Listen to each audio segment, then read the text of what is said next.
adrenaline-fueled Polokwane Rally is brought to you by Motorsport South Africa and its rally partners Volkswagen, Toyota, Ford, Sasol and Dunlop.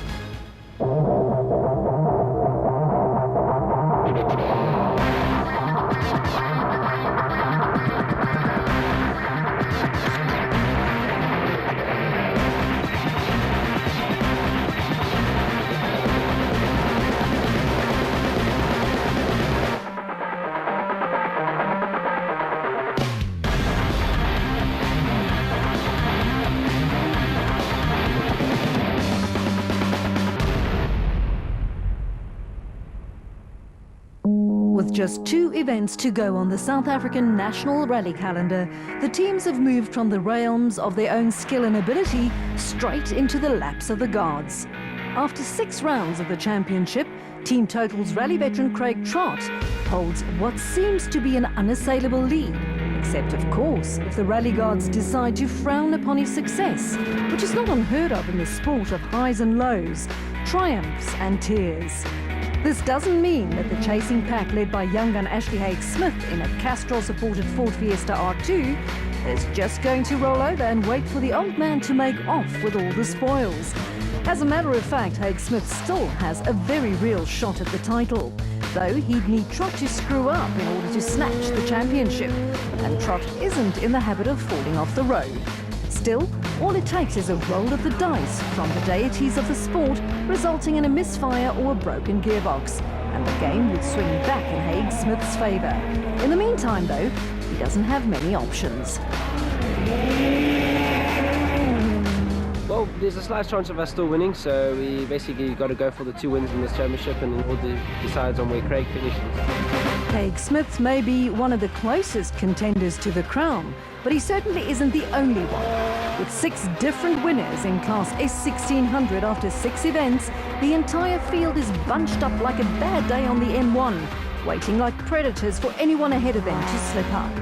And while slip-ups in rallying are inevitable, you don't want to have to count on them in a title chase. Avoiding slip-ups, however, is now of prime importance for Trott. No, 24 points is not comfortable enough. I have 2 events to go. I have to finish both. You fall out of one, someone wins, they get 25 points or 20 points, then I'm down to a 4-point lead, and then I'm on the back foot. Also in the mix is Guy Bottrell in the Yato Tools Toyota, who was showing race-winning pace despite technical issues. And technical issues also dogged GC diesel driver Morna Janse van Rensburg in his VW Polo Vivo. Though the youngster is still hopeful, these gremlins have now been banished to the past. It does seem, however, as though Janse van Rensburg is fighting an uphill battle despite bagging a mid-season win, and exactly the same can be said for Citroen C2 driver Clint Weston. With his spunky little reef tanker-sponsored entry, Weston is a crowd favourite and achieved his maiden rally victory earlier in the season.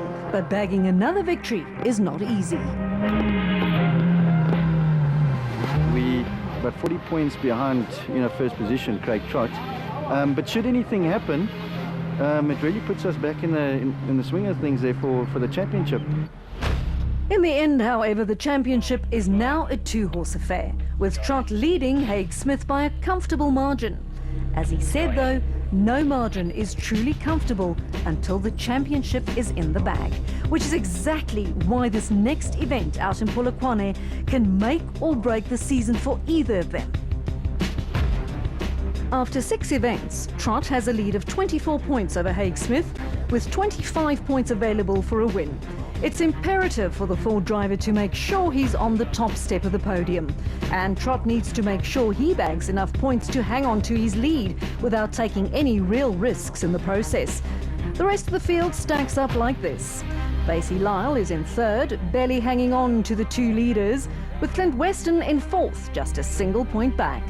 Megan Bird-Lark in her BP-supported Volkswagen Polo has 5th firmly in her grasp with 63 points.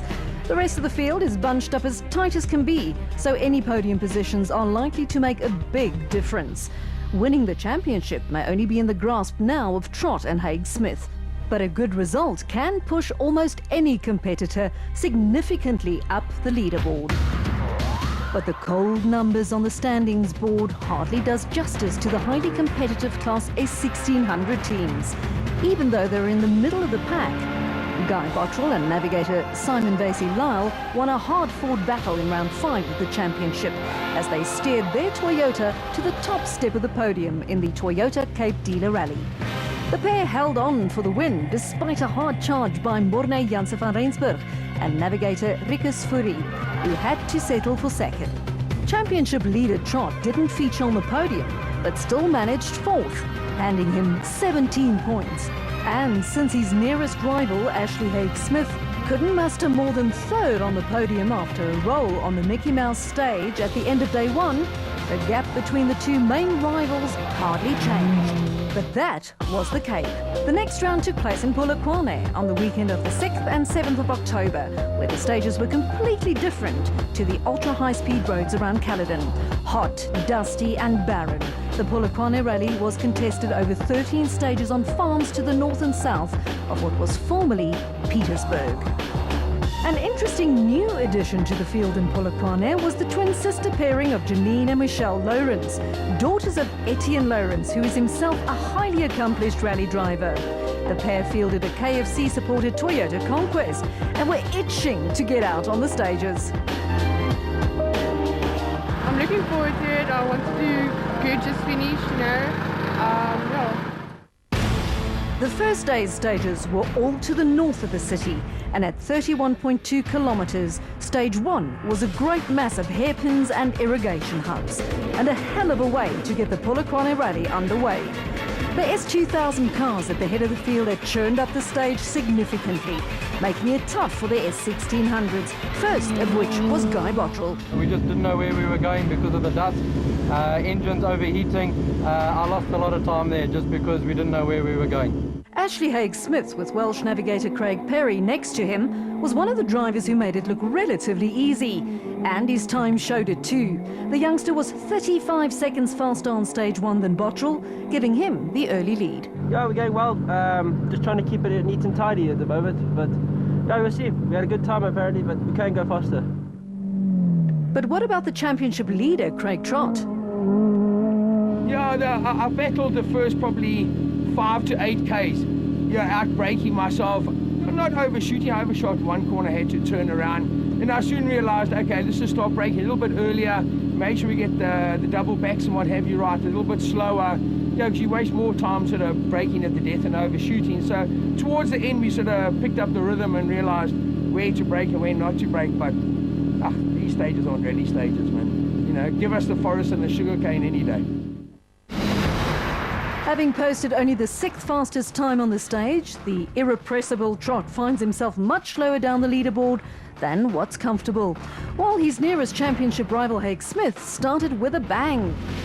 Bottrell trails by more than he would have liked after his nightmare opener, while Janse van Rensburg's time seems reasonable considering the problems plaguing his Polo. The Lawrence twins, also known as the Streetwhites too, thanks to their KFC sponsorship, put in a reasonable first stage, but still had a lot of rallying left to do. And so on to stage 2. At 15 kilometers, significantly shorter than the opening stage. But without service between the two, the crews had to carry on whatever ailments their cars had developed in stage 1. This was especially tricky for Janse van Rensburg and Weston, both of whom were nursing their steeds towards service. In the meantime, the Castrol-supported Ford Fiesta of Ashley Haig-Smith was going well, and the team again blitzed the rest of the field. This time their winning margin was 11 seconds, stretching their lead to 57 seconds after just 2 stages. Chart Conradi and Kes Naidu in their Galvadip Toyota Auris posted the 2nd fastest time as they started their own assault on the podium. Bottrell and Vasey-Lyle finished the stage a second behind Conradi, hanging on to their 2nd spot, but relinquishing time to Haig-Smith nonetheless. At 24 kilometers in length, stage 3 promised to be another stern test for the crews as the Limpopo sun beat down on the dusty stage. Looking back at the results of this stage, it was clearly the turning point for Chart Conradi and Kes Naidu, who had their sights on the podium for sure and the top step if they had any say in the matter. The pair posted a time of 16 minutes and 46 seconds on this stage, pipping the next fastest team by 42 seconds and catapulting them into the second spot. Clearly, this meant that Guy Bottrell, who had until the end of stage 3 occupied second position, didn't have a great stage. But the truth is more severe than that. The Yato Tools Toyota driver had a nightmare stage and lost a significant amount of time in the process. He now occupied third, just 3 seconds ahead of Megan Verloc and Hilton Afri in their BP-sponsored Volkswagen Polo. But what about the Flying Ford team in the form of Haig Smith and Parry?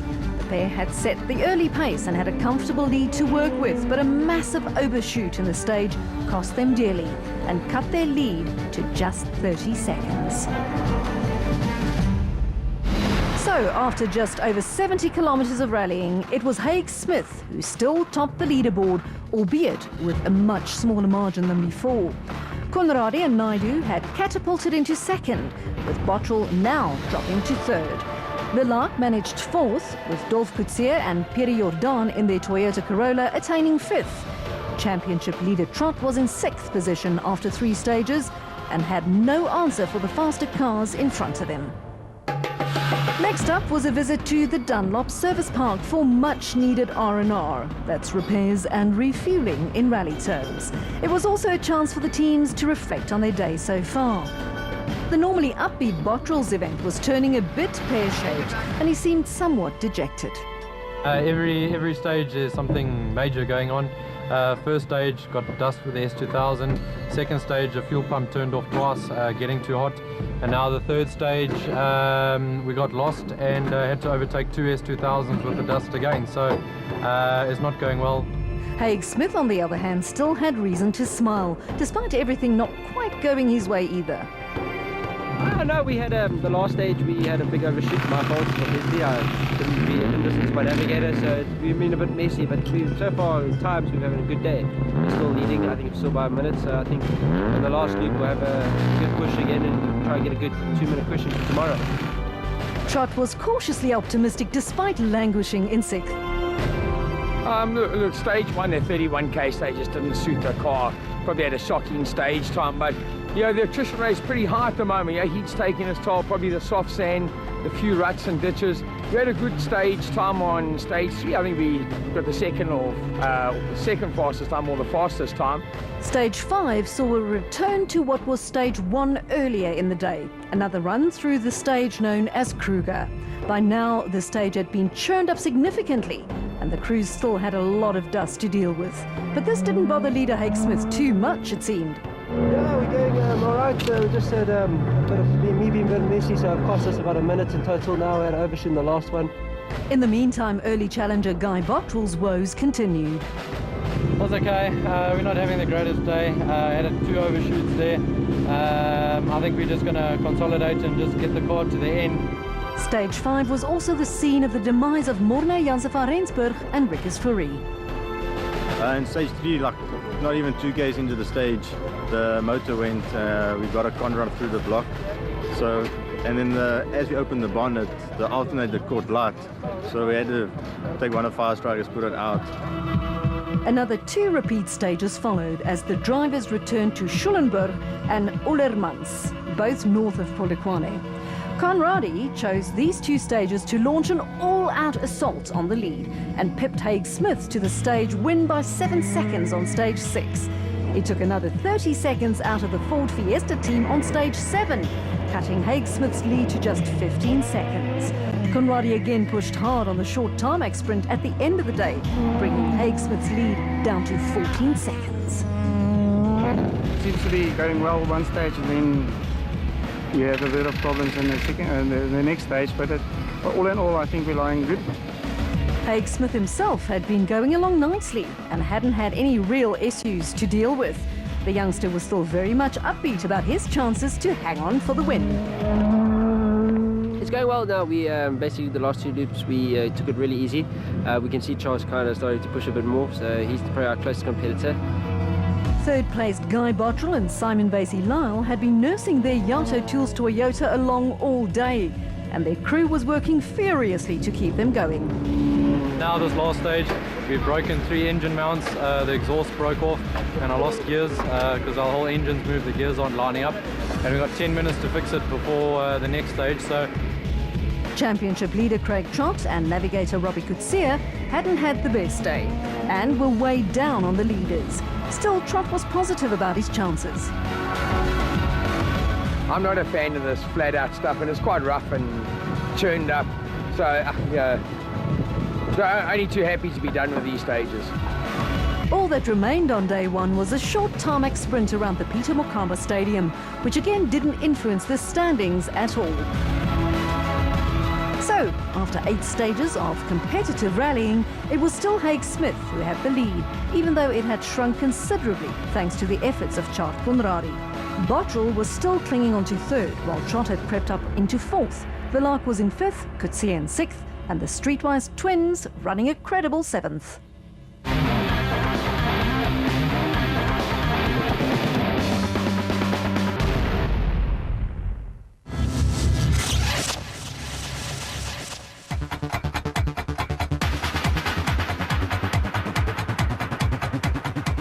Yes, folks, we're back at Desi Raceway in Port Shepstone. We've flown into the sleepy coastal town, and we're going to ruffle up a couple of feathers with round 5 of the Super Drift Series for 2012.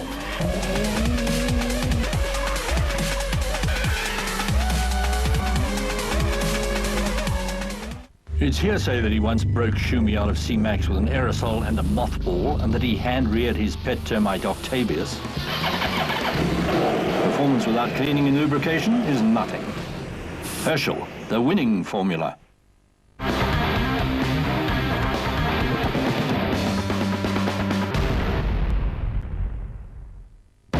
For day 2 of the Polokwane Rally, the stages were set to the south of the city, and compared to day 1, it was clearly a much shorter, sharper affair. Haig Smith still led the rally 14 seconds ahead of Conradi. But Conradi had been on a charge and was hoping to topple the Ford team from the top step of the podium. All he needed was time and a bit of luck. The day started with another quick romp around the Turbo Power stage in Polokwane, which again didn't make much of a difference in the overall standings. But then it was back to the serious rally business as the crews tackled stage 10, known as Snyman. At only 8.2 kilometers, the stage had little influence over the leaderboard, though Ashley Haig Smith used the opportunity to claw back some 5 seconds from Chart Conradi, extending the former's lead to 20 seconds. The rest of the field held station as they made their way to the next stage.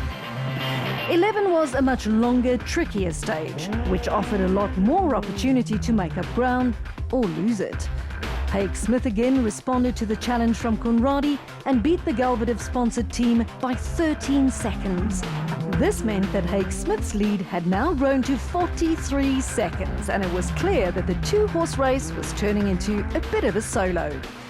Significant was the demise of Guy Bottrell and Simon Vasey-Lyle, whose Yato Tools Toyota finally decided that enough was enough. The pair were forced to retire, which meant that championship leader Craig Trott and navigator Robbie Coetzee now moved into 3rd. While Trott clearly stood no chance of catching the 2 front-runners, a 3rd-place finish would do wonders for his championship aspirations. With Bottrell absent from the leaderboard, Trott now moved onto the podium, while Haig Smith extended his lead to a comfortable margin. Conradi still occupied 2nd, and there were now only 2 stages to go. The rally had turned out to be a one-sided affair after all, as Haig Smith topped the leaderboard from the very first stage. Interestingly, much the same happened in Class S2000 further up the field. Except in S2000, it was Mark Cronje and Robin Houghton in their Sasol Ford Fiesta who had taken the Polokwane Rally by the scruff of its neck. The pair opened a 14-second lead on stage 1, leaving Hargen Vecken and navigator Pierre Aris in the BP Volkswagen Polo trailing in their dust. 3rd quickest was rally stalwarts Jannie Habig and Robert Paisley in their Basil Reed-supported Ford Fiesta. But 2nd and 3rd place hardly mattered because this rally was pretty much a one-man show. Cronje didn't hold back and left his competitors to scrabble around in the dust, hunting for the remaining 2 podium positions. By the end of day one, he had opened up a gap of more than half a minute over the chasing pack. And just like Haig Smith in S1600, Cronje looked poised to run off with all the spoils, which is exactly what he proceeded to do on the second day of the rally. By the time the engines finally stopped their ear-splitting noise and the dust settled once again over the farms around Polokwane, it was Cronje who hoisted the winner's trophy. Second went to Fecken and Aris, while Imperial Toyota's local legend Peniel de Villiers and navigator Celeste Snyder bagged a highly deserved third spot, their best finish yet.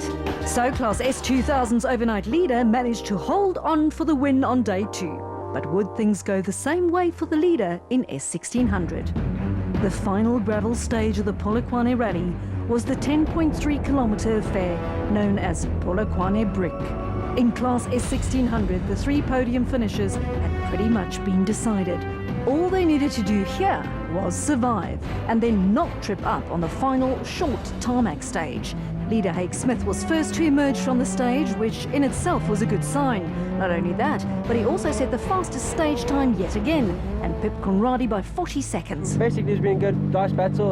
Conrad's keeping me honest the whole day. So no, I think we're about now 25 seconds ahead going into this last stage. So hopefully, 12 stages to go, no more mistakes, and maybe we can get the win.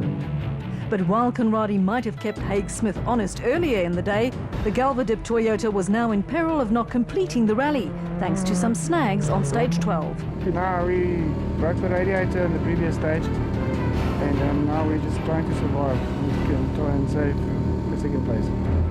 Third place Trot had been working with a plan, and as Hannibal would have said, he loves it when a plan comes together. Trot's stage times were never really fast enough to push for a win in Polokwane, but it certainly got him onto the podium, which is significant in the championship. The stage before this with all those jumps caught quite a few people out. You couldn't really distinguish between the cautions and the plain jumps, so we took it easy over that, you know. We had everything to lose, not much to gain. So no, we've got through the rough stages today. We're now up to third place, where we'd like to be, and one stage left. I'm sure we'll just back off and stay where we are. The final tarmac sprint held no real challenge, and everyone held on to their positions. This meant that Haig Smith took a much-deserved victory in Class S1600, having controlled the event from the very first stage.